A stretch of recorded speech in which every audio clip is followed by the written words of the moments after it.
Well, welcome to the aftermath. And this is the he said, she said segment. We're going to talk about Dr. Leanne Kanzler and her episode.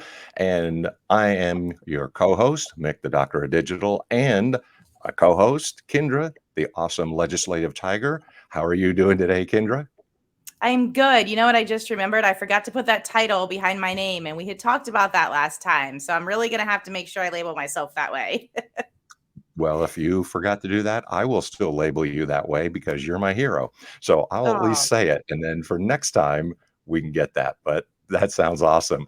We've got some ideas on Leanne, and we wanted to give some thoughts on it, she had said.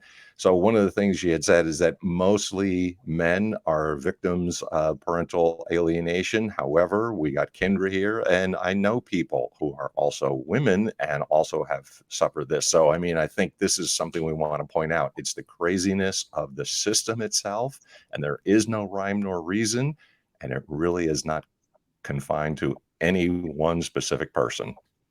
no, I agree with that, Mick. And actually, I wanted to expand on that a little bit further, where, Sure. Leanne was from Australia or is from Australia. Hmm. And when we're talking about it's a worldwide problem, she counsels people, not only just men and women, but from Dubai, India, Pakistan, and she's seen it everywhere. And I was going to point that out as well too, because that is a good point that there is cultural and differences depending on the legal system. And that was one of the questions that I had as well too.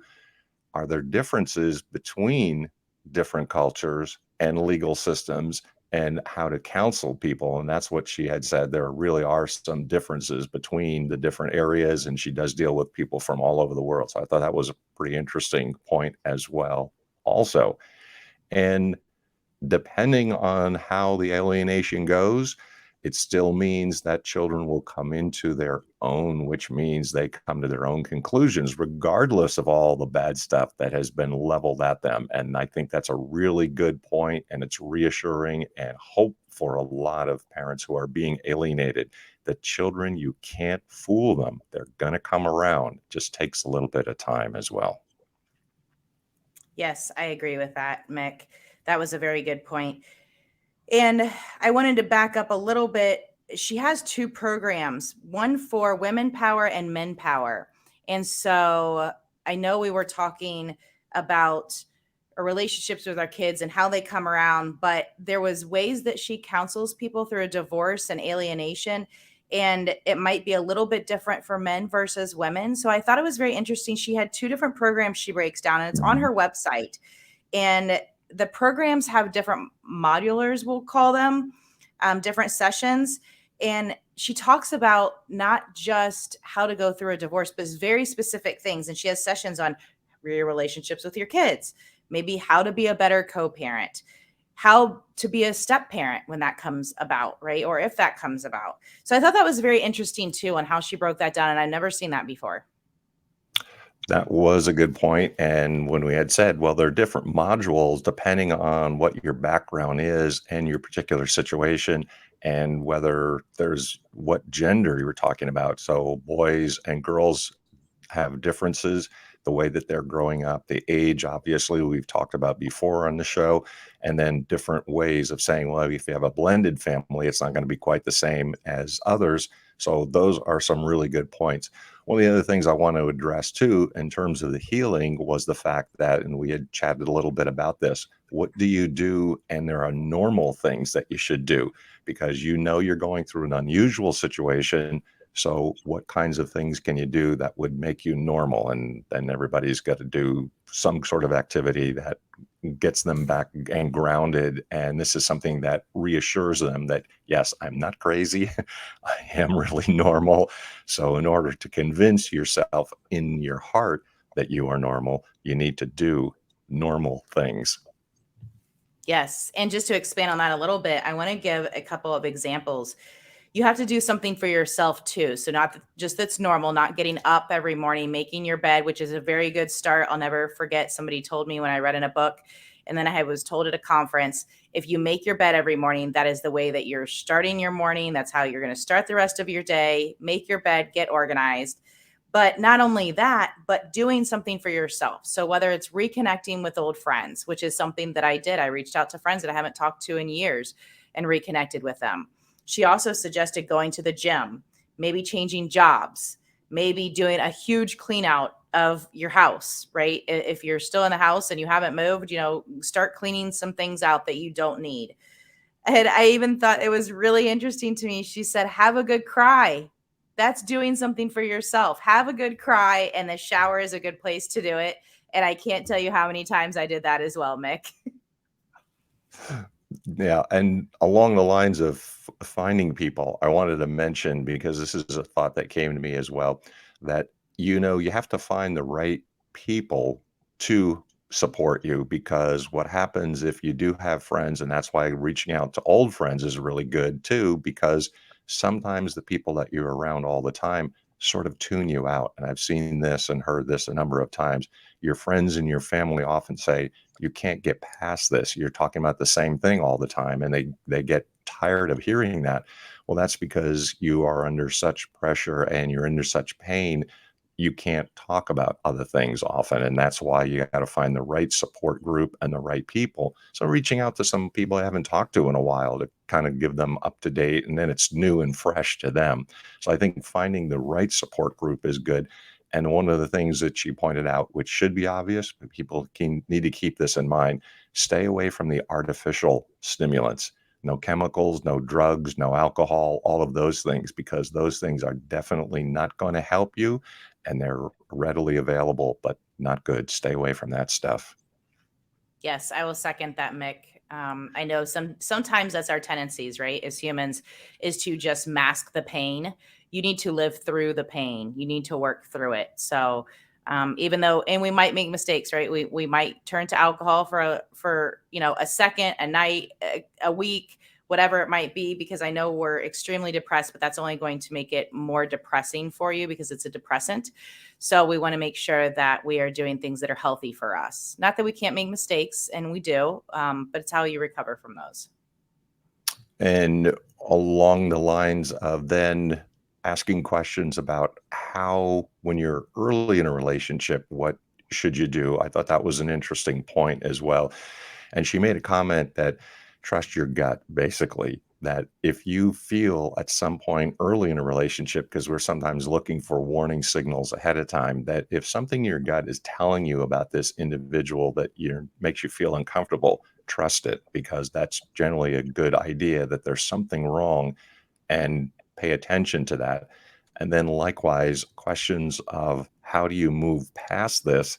So if you've been knowing someone, give it a year, which she said at least a year, because you see them through various seasons and various times, and then even longer if there's children involved, because I think that's a really excellent point too, because as much as you're enamored with this new person in your life, you have to be a little bit careful before introducing children. So at least a year, but then she's even saying 18 months, because you have to keep in mind that you have small children or you have children involved, and their emotions are wrapped up in this as well too. So give it some time, don't rush, take your time, and give it the appropriate amount of space so that you can evaluate that person and really know them and truly are down deep as well. Yeah, I had that note as well, Mick. I thought it was very interesting too that Leanne shared that she also went through a time of depression where she even had suicidal thoughts.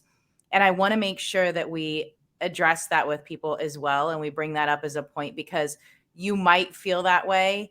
But if you look at Leanne, she turned her life around and she created something positive out of it. So you don't need to stay where you feel so depressed. Get help.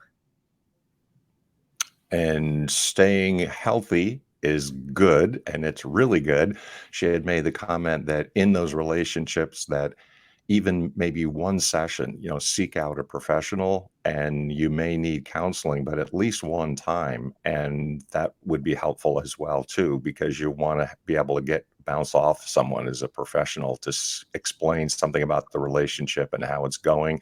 And then they might be able to discern essentially if this is on the right track, because you said, well, okay, I made a mistake once or twice or what have you. So you want to be able to get some clarity on it. And that having that third party, that objective person, would be really helpful and really be able to get you past that point to say, is this real or is this not real?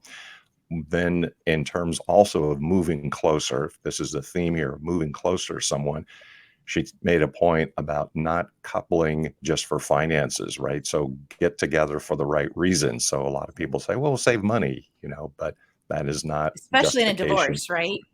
Because Yes. you're definitely strapped as you're going through it. So that is a very good point, Mick. Don't just jump into a relationship to solve your financial issues. And that would be the easy thing to do. And then because you're all, in the honeymoon stage, as we all call it, you meet somebody and say, hey, wouldn't this be great? And it'd be nice, because a lot of us do like to wake up with someone next to them in the morning. I understand that. And it's nice to have somebody that you can be next to when it's cold at night. So I get all that, but you really have to use the objective part of your mind and your rational part of your mind, so that you're able to really discern whether this is the true and a good relationship and a healthy relationship, which will help you get past the trauma that you had experienced previously.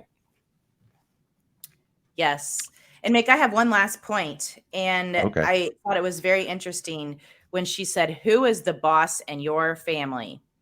Oh, yeah. So as the kids are transitioning through a divorce, don't let the kids be the boss in the family. Don't let them come in and drop your guard down and let them do, whatever, be the fun Disney parent, or as we had learned from Dr. Finneran before, the McDonald parent. Make sure you are establishing that you are the boss, because if you're not the boss, there's a problem. Yeah, that was an excellent point, and I wanted to make sure I hit that one as well too. Spare the rod, spoil the child. I've read from a book of wisdom, and a lot of parents try to be a child's friend. And I think you have to make clear the distinctions that if you are a parent, you have to parent. You can't be the child's friend, and you have to take the chance that they may not like you, because I'll guarantee you there's going to be points where your children are not going to like you. You just have to deal with that. But that's a really good point as well too. Well, it was so interesting talking to Lene, and I was so excited to have her on and expand our horizons into other countries. That was phenomenal. So we're finding out that we say this is just an American problem, but no, it's actually an international problem, which means we're out there trying to help people. So if you have questions or things that you would like to find for the next guest or upcoming, call us, get in touch with us, the aftermath healing at gmail.com, and look for another great episode, because we got more people coming, don't we, Kindra? Yes, we do. Many more lined up. So we're excited to go into the holiday season. And we're going to look forward to having maybe a holiday episode as well too. So thanks for being with us and listening, and hopefully this is helpful to you. Until next time, this is the Doctor of Digital signing off, and the legislative tiger Kindra. Until next time, the aftermath. We'll see you. Take care. Deus Vult.